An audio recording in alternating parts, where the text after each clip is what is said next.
अरे हम जा कहा था कि आधी सरसों तुम ले लो, आधी हम बच जाए वो बस। भैया की खेत में सरसों खड़ी हुई है और भैया कह रहे हैं कि थोड़े दिन रुक जाओ, आधी सरसों तुम ले लो, रिश्वत दे रहे हैं ऑन कैमरे पे, आप देख लीजिए सरसों की। सही कह रहे हो, हाँ, आधी तुम्हारी आधी हमारी। ग्रामीण परिवेश में तालाब जो कि हमारी जिंदगी का महत्वपूर्ण हिस्सा हुआ करते थे, आज तालाब असंख्य तालाब हैं जो कि विलुप्त हो गए हैं और विलुप्तता की कगार पर हैं।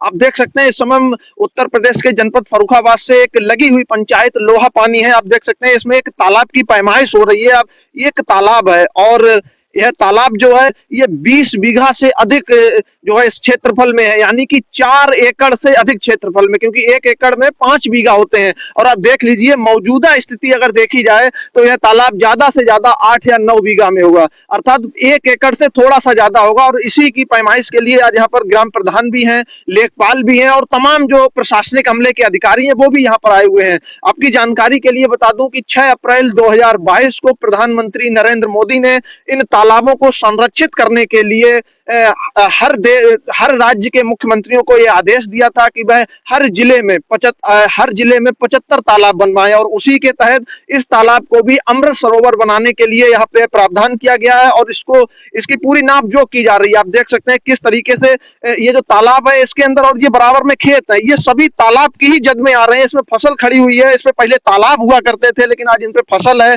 और लोगों का इस पर कब्जा हो चुका है। लेकिन प्रधान जी के अथक प्रयासों की वजह से इस तालाब की आप नापजोख हो रही है। आप विश्वास नहीं करेंगे कि नीति आयोग ने एक रिपोर्ट दी थी 2018 में, उस रिपोर्ट में यह बताया गया था कि भारत अब तक के जल संकट के सबसे बुरे दौर से गुजर रहा है। अगर जल संकट की बात करें तो नीति आयोग के जो 122 देश हैं उसमें भारत 120वें नंबर पर आ रहा है और यह सीधा जाहिर करता है कि भारत इस समय कितने बुरे जल संकट से गुजर रहा है। आपने देखा होगा आजकल जो पहले हर गांव और शहरों में तालाब हुआ करते थे, आज तालाबों की संख्या धीरे धीरे विलुप्त होती जा रही है। और आप चाहें, अब तालाब हो, कहीं पे किसी के मकान बने हुए हैं, किसी के स्कूल बने हुए हैं, तो कहीं पर कूड़े के ढेर हैं। और उसी तरीके से इन तालाबों का जीर्णोद्धार कराने के लिए सरकार ने एक मुहिम चलाई है और हर ग्रामीण स्तर पर तालाबों को बनाने का प्रावधान किया गया है। और आप देख सकते हैं हमारे साथ ग्राम प्रधान जी हैं, राजेंद्र पाल जी हैं। प्रधान जी बताएं किस तरीके से ये तालाब कितने बीघा में है और वर्तमान में क्या स्थितियां हैं? ये 4 एकड़ 10 डिसमिल का तालाब है जी। और इस पे अवैध कब्जे हैं, ये तो आप देख ही रहे हैं, गेहूं हैं। तो आज क्षेत्रीय लेखपाल कानून को पैमाइश कर रहे हैं, ये कब्जा मुक्त कराएंगे और इस पे जल्द ही नरेगा द्वारा खुदाई कार्य लगाया जाएगा और इसका जो है अमृत सरोवर बना के इसको जल का संरक्षण किया जाएगा। जी हाँ, अथक प्रयासों से आज ये पैमाइश हो रही है। अगर इसमें कब्जेदार नहीं छोड़ेंगे तो उनके खिलाफ विधिक कार्रवाई की जाएगी। नहीं, अभी वर्तमान की क्या स्थितियां हैं? जिस तरीके से लेखपाल जी हैं वो नाप रहे हैं, नाप जो कर रहे हैं, अभी तक किसी ग्रामीण ने कोई विरोध किया है? नहीं, अभी तक कोई विरोध नहीं। जी बिल्कुल, प्रधान जी बता रहे हैं कि अभी तक किसी भी ग्रामीण ने कोई भी विरोध नहीं किया है, क्योंकि ग्रामीण लोग भी समझदार हैं, वो जानते हैं कहीं न कहीं ये हमारे गांव के विकास के लिए, और जिस तरीके से आज भारत जल संकट के सबसे बुरे दौर से गुजर रहा है। और आप देख सकते हैं किस तरीके से इन तालाबों को संरक्षित किया जाएगा। कई ग्रामीण भी हमारे साथ मौजूद हैं, हम इनसे भी बात करने का प्रयास करेंगे। एक दादा हमारे साथ हैं। दादा क्या नाम है? मान सिंह। इसी गांव में रहते हैं? इसी गांव में रहते तो मान सिंह जी ये बताइए, ये तालाब यहाँ पर कितने समय से है? ये तो बहुत पुराना है। ये इतना ही तालाब था जितना ये सामने दिख रहा है या फिर इससे काफी ज्यादा बड़ा था? आप इससे बड़ा था जी, पहले कब्जा नहीं था, अब कब्जा हो गया है। तो अब ये तालाब कब्जा मुक्त करवाने के लिए प्रशासनिक टीम आई हुई है, तो आप ये तालाब अगर सही हो जाएगा, आप इससे खुश हैं या फिर आप? बड़ी अच्छी बात है। खुश हैं? खुश हैं। भैया बता रहे हैं कि हम बहुत ज्यादा खुश हैं। एक भैया और हैं हमारे साथ। क्या नाम है आपका? रूपेश। क्या करते हैं आप? खेती बाड़ी करते हैं। खेती बाड़ी करते हैं। रूपेश जी ये बताइए, जिस तरीके से ये तालाब खुद रहा है, यहाँ पर इसकी नाप जोख हो रही है, आपके ही गांव के कई लोगों ने इस पर कब्जा कर लिया था, अब ये कब्जा मुक्त हो जाएगा, आप खुश हैं इस तरीके से ये हो रहा है? खुश हैं, हाँ।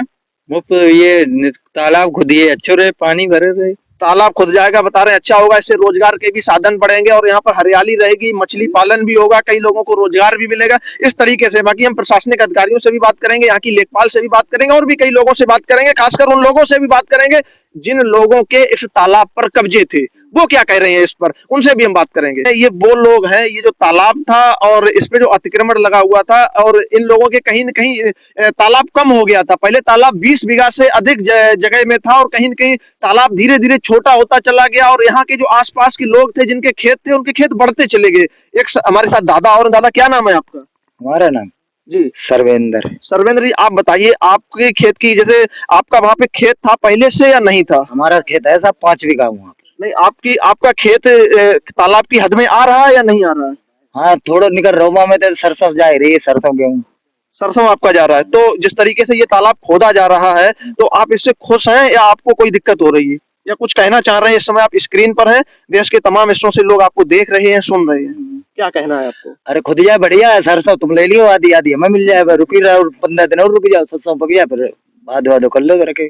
नहीं, ये क्या बात हुई? जैसे सरसों आपके खेत में खड़ी है, तो आप क्या कहना चाहते हैं? स्पष्ट कहें, हमसे ना कहें, हम तो आपकी बात को प्रशासन तक पहुंचाने का काम करते हैं। अरे हम जा कहा था कि आधी सरसों तुम ले लो, आधी हम बच जाए वो बस। भैया की खेत में सरसों खड़ी हुई है और भैया कह रहे हैं कि थोड़े दिन रुक जाओ, आधी सरसों तुम ले लो, रिश्वत दे रहे हैं ऑन कैमरे पे, आप देख लीजिए सरसों की। सही कह रहे हो, हाँ। आधी तुम्हारी आधी हमारी। एक दादा और है हमारे साथ। दादा, क्या नाम है आपका? उमेश जी, ये बताइए, जिस तरीके से यहाँ पे ये तालाब की नाप हो रही है, तालाब निकाला जा रहा है, इससे आप खुश हैं? बिल्कुल खुश हैं। जिस तरीके से ये लोग हैं बता रहे हैं भैया हमारी सरसों जा रही है, और भी लोग हैं जिनके किसी किसी के गेहूं खड़े हुए हैं, जा रहे हैं, तो आप इस संबंध में कुछ कहना चाहेंगे? सब कर जाए, मान लो चाहे तो गेहूँ बच, मान 2 महीना टाइम मिल जाए, ना चाहे तो गेहूँ खुद जाए, कोई दिक्कत नहीं। आपका जयवीर जयवीर जी, क्या करते हैं आप? सुनो बैठे रात बैठे रहते हैं। अच्छा, ये बताइए, जिस तरीके से ये तालाब खोद रहा है, इसमें आपके भी खेत के कोई हद में आ रहा है? ये तो 25 बीघा जाए नंबर भाई।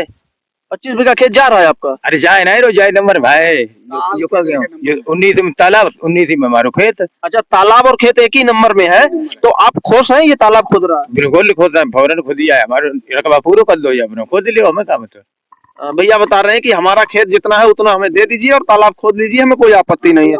और भी देख लीजिए, कई लोग यहाँ पर खड़े हुए हैं। एक भैया और है, क्या नाम है? सुरेंद्र। सुरेंद्र जी, क्या करते हैं आप? कुछ नहीं, खेती बाड़ी करते हैं। खेती बाड़ी करते हैं, इसी गांव में रहते हैं? जी जी जी। अच्छा, ये बताओ, ये जो तालाब खुद रहा है, इससे आपको कोई आपत्ति तो नहीं है? नहीं, बिल्कुल आपत्ति नहीं है, खुश हैं? बिल्कुल खुश हैं, लेकिन हमारा जो खेत है हमारा निकाल दिया जाए और तालाब खुद जाए। एक ही नंबर में खेत, एक ही नंबर में तो तालाब। आपको क्या उम्मीद लगती है, आपके साथ न्याय होगा, या जिस तरीके से अभी तक की गतिविधियां हैं, चाहे लेखपाल हो या प्रधान हो, क्या लग रहा है आपको? क्या आपके पक्ष में ही सब कुछ चल रहा है जैसा आप चाह रहे हैं, या फिर आपको दबाया जा रहा है? नहीं, दबाया नहीं जा रहा। जिसे मेरा खेत मिल जाएगा तो हमें कोई दिक्कत नहीं, तालाब निकल जाए, उससे कोई टेंशन नहीं। अगर ऐसा नहीं होता है तो फिर आप क्या करेंगे? अगर जैसे तालाब खुद जाता है और नंबर खेत नहीं मिल रहा है तो समस्याएं हैं, दिक्कतें रहे। बता रहे हैं कि हमारा जो भी खेत है वो हमको मिल जाए और हमारे ऊपर किसी भी प्रकार का किसी का दबाव नहीं है, जो भी हो रहा है वो नीति के संगत ही हो रहा है, नीति के विरुद्ध कुछ भी नहीं हो रहा है।